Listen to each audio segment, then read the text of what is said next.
अगर रोज एक एक घंटा बैठ के सिर्फ वोकैबुलरी लेक्चर्स देख रहे हो तो अभी बंद कर दो, क्योंकि ये एक सही तरीका नहीं है वोकैबुलरी को नेचुरली बिल्ड करने का। वोकैबुलरी नेचुरली बिल्ड होती है जब आप एक्टिव रीडिंग करते हैं। और ये कैसे होती है, चलो दिखाता हूं।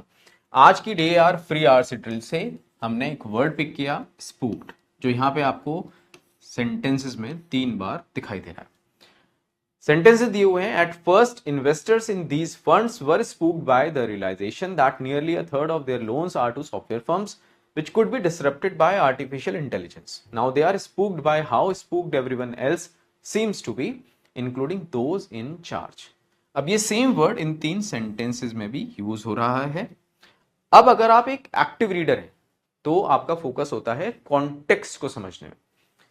एक सेम वर्ड आपके सामने मल्टीपल टाइम्स आता है। जब आप उस वर्ड को, सपोज करिए आपने उसको आज पढ़ा, फिर आप उसको कल भी पढ़ सकते हैं, फिर हो सकता है कुछ दिन बाद वापस से आप किसी और जगह पे उसको पढ़ सकते हैं। तब जब एक वर्ड सामने आपके बार बार आता है तो वो नेचुरली आपके दिमाग में इंप्रिंट हो जाता है उसका मीनिंग।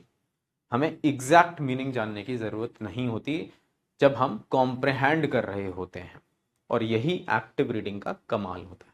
अब आप इसका मीनिंग खुद इन्फर करेंगे। देखिए पहला sentence, investors were spooked by rumours of financial crisis and started withdrawing their money.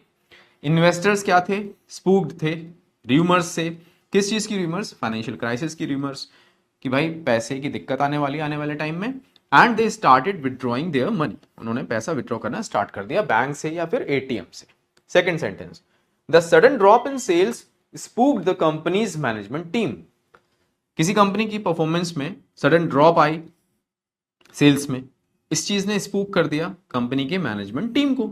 ठीक है। Third sentence, many travellers were spooked after hearing reports of severe weather conditions. कई सारे ट्रैवलर्स स्पूक्ड थे जब उन्होंने जस्ट अ बिट, हाँ जी, जब उन्होंने रिपोर्ट सुनी कि भाई मौसम बहुत ज्यादा खराब आगे हो सकता है।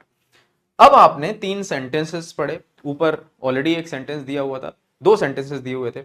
अब आपने देखा कि स्पूक्ड अलग अलग जगहों पे किस कॉन्टेक्स्ट में यूज हो रहा है। अब आप खुद इन्फर करेंगे इसका सही सिनोनिम क्या होगा।